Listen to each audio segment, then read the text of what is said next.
Hi friends, welcome to my channel. సుమిత్రని కాపాడింది శౌర్య అని తెలుసుకొని షాక్ అయిన దశరథ అసలు ఇదంతా ఎలా జరగబోతుందనేది ఈ వీడియోలో తెలుసుకుందాం. జ్యోత్స్నాతో ఇక పారిజాతం అంటూ ఉంటుంది, రోజు రోజుకి నువ్వు మీ నాన్నకి దూరం అవుతున్నావు. ఈరోజు దశరథ ఎంత మాట అన్నాడో చూసావు కదా, ఎందుకు వెళ్ళావు నువ్వు బయటికి, నాకు కూడా చెప్పకుండా ఎక్కడికి వెళ్ళావు అని అంటూ ఉంటే, చెప్పాను కదా ఫ్రెండ్ ఇంటికని అని అంటూ ఉంటుంది జ్యోత్స్న. నా దగ్గర కూడా మీ డాడీకి చెప్పినట్టు వంకర సమాధానం చెప్పావంటే చంప పగిలిపోతుంది, నిజం చెప్పు అని అంటూ ఉంటుంది పారిజాతం. నేను నిజమే చెప్తున్నాను గ్రాని, నేను నా ఫ్రెండ్ దగ్గరికే వెళ్ళాను, అందరు ఎందుకు నన్ను ఇలా అనుమానంగా చూస్తారు అని అడుగుతూ ఉంటుంది. నువ్వు చేసే పనులు అలా ఏడ్చాయి కాబట్టి నిన్ను అందరూ కూడా అనుమానంగా చూస్తున్నారే, చివరికి మీ డాడీ కూడా ఏమంటున్నాడో చూడు అని అంటూ ఉంటుంది పారిజాతం. ముందు నువ్వు బయటికి వెళ్ళి గ్రాని, నేను రిలాక్స్గా పడుకోవాలి అని అంటూ ఉంటుంది జ్యోత్స్న. రేపొద్దున చెప్తానే నీ సంగతి అని పారిజాతం అయితే వెళ్ళిపోతుంది. రేపొద్దున నువ్వు చెప్పడానికి నేనుంటేనే కదా రేపొద్దున కల్లే ఈ జ్యోత్స్న ఇంట్లో నుంచి వెళ్ళిపోతుంది, అది కూడా ఒక అందమైన డ్రామా ఆడి అని జ్యోత్స్న అయితే ఇక అనుకుంటూ ఉంటుంది మనసులో. ఉదయం అవుతుంది, ఉదయం అవ్వంగానే జ్యోత్స్న అయితే ఇంట్లో ఎక్కడా కూడా కనిపించదు. అప్పుడే ఇక పారిజాతం, దశరథ జ్యోత్స్ననేమన్నా చూసావా నువ్వు అని అడుగుతూ ఉంటే, లేదు పిన్ని, తన గదిలో లేదా అని అడుగుతూ ఉంటాడు దశరథ. లేదు దశరథ, దానికి ఫోన్ చేశాను, ఫోన్ కూడా స్విచ్ ఆఫ్ వస్తుంది అని అంటూ ఉంటే, ఇంతలో ఇక ఎవరో లెటర్ తీసుకొచ్చి ఇస్తారు. మీకు ఎవరో ఈ లెటర్ ఇవ్వమన్నారు సార్ అని అంటూ అతను లెటర్ ఇచ్చేసి వెళ్ళిపోతాడు. ఏంటి ఆ లెటరు అని అంటూ ఉంటుంది పారిజాతం. ఇంతలో శివనారాయణ వచ్చి ఏం జరిగింది అని అంటూ ఉంటాడు. జ్యోత్స్న కనిపించడం లేదండి, ఇల్లంతా కూడా వెతికాను, మీకేమన్నా చెప్పిందా ఎక్కడికైనా వెళ్తున్నానని అని పారిజాతం అడుగుతూ ఉంటుంది. నాకేం చెప్పలేదు పారిజాతం. దశరథ చేతులు ఆ లెటర్ ఏంటి అని అంటూ ఉంటాడు. ఎవరో ఇచ్చారని ఒక అతను ఇచ్చేసి వెళ్ళిపోయాడు నాన్న అని అంటూ ఉంటాడు దశరథ. ఒకసారి ఆ లెటర్ని ఓపెన్ చేసి చూడు అని అంటూ ఉంటాడు శివనారాయణ. అప్పుడే ఇక లెటర్ని అయితే ఓపెన్ చేసి చూస్తాడు. లెటర్ని ఓపెన్ చేసి చూసేసరికి షాక్ అయిపోతూ ఉంటాడు. అప్పుడు ఏమైంది దశరథ, ఏంటి ఆ లెటర్ని చూసి అలా షాక్ అయిపోయావు అని అంటూ ఉంటే, ఏం లేదు, ఈ లెటర్లో జ్యోత్స్నాని కిడ్నాప్ చేసినట్టు రాస్తుంది. జ్యోత్స్నాని మేము కిడ్నాప్ చేశాము, మాకేం కావాలో మళ్ళీ లెటర్లో చెప్తామంటున్నారు అని అనగానే, జ్యోత్స్నాని కిడ్నాప్ చేయడం ఏంటి అని అంటూ పారిజాతం గట్టిగా అరుస్తుంది.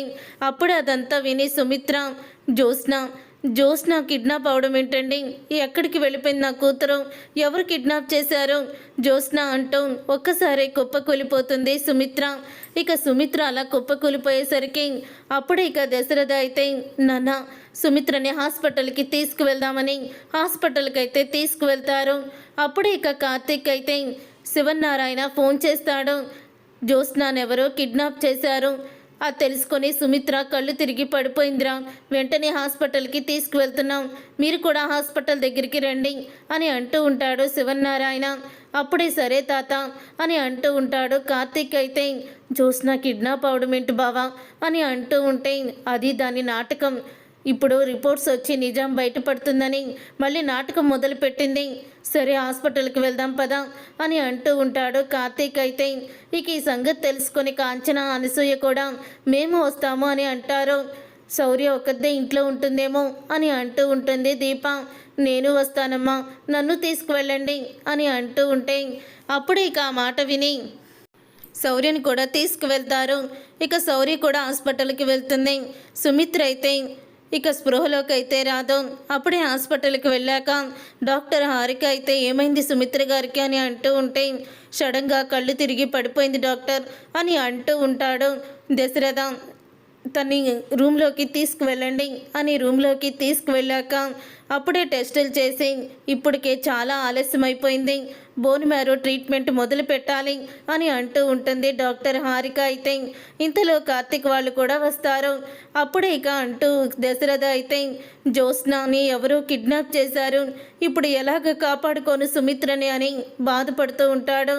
సారీ దశరథ్ గారు, మీకు ఒక విషయం చెప్పాలి, జ్యోత్స్న ఉన్న ఈ బోన్ మ్యారో ఇవ్వలేదు, ఎందుకంటే జ్యోత్స్న అసలు మీ కూతురే కాదు, తన శాంపిల్స్ మ్యాచ్ అవ్వలేదు అని అంటూ ఉంటే ఆ మాట విని ఒక్కసారి షాక్ అయిపోతూ ఉంటాడు దశరథ. ఆ షాక్ అయిపోతూ ఉండగా ఇంతలో ఇక శౌర్యని చూస్తుంది డాక్టర్. అయితే అమ్మమ్మకి ఏమైంది అని అంటూ దీపని అడిగేటప్పుడు చూస్తుంది. దీప తను అని అనగానే తను నా కూతురు అని అంటూ ఉంటుంది దీప. కార్తిక్ మీతో కొంచెం మాట్లాడాలి రండి అని అంటూ ఉంటే అప్పుడే ఇక అత్తకేం కాదు మావయ్య, మీరు ఆగండి నేను వస్తాను అని దీప అలాగే కార్తిక్ ఇద్దరు కూడా రూమ్లోకి వెళ్తారు. మీకు కూతురున్న విషయం చెప్పలేదేంటి దీప అని అంటూ ఉంటుంది. డాక్టర్ అయితే అవును డాక్టర్ నాకు కూతురుంది అని అంటూ ఉంటుంది దీప. ఇక అంతకన్నా ఏముంది, నీ కూతురు బోని మ్యారో సరిపోతుంది మీ అమ్మకి అని అంటూ ఉంటే కార్తీక్ దీప ఎంతో ఆనందపడుతూ ఉంటారు. తనకి హార్ట్ సర్జరీ జరిగింది అని అంటూ ఉంటాడు కార్తీక్. అయితే పర్వాలేదు కార్తీక్, నేనున్నాను కదా, నేను చూసుకుంటాను అని వెంటనే శౌర్యని తీసుకురండి అని చెప్తుంది. అప్పుడే ఇక శౌర్యని అయితే తీసుకువెళ్తారు. శౌర్యకి టెస్టులన్నీ కూడా చేస్తారు. శౌర్యకి టెస్టులు చేసిన తర్వాత అప్పుడే ఇక శౌర్య శాంపిల్స్ అయితే మ్యాచ్ అయిపోతాయి. సుమిత్రకి బోన్ మ్యారో ట్రీట్మెంటు మొదలు పెడుతున్నాను అని అంటూ ఇక మొదలు పెట్టేస్తారు. దశరథ్ గారు మీరు భయపడకండి, బోన్ మ్యారో ట్రీట్మెంటు జరుగుతుంది అని అంటూ ఉంటుంది డాక్టర్. అయితే అదేంటి డాక్టర్, అది ఎలాగా అని అడుగుతూ ఉంటాడు. అయినా డాక్టర్ హడావుడిగా లోపలికి వెళ్ళిపోతుంది. తర్వాత ఇక దశరథ అయితే కార్తీక్ ఎక్కడికి వెళ్ళాడు, దీప ఏమైందంటూ ఇక చూస్తూ అయితే వస్తూ ఉంటాడు. అప్పుడే ఒక రూమ్లో శౌర్య ఉంటుంది. ఇక శౌర్య పక్కనే కార్తీక్ దీప నుంచొని ఉంటారు.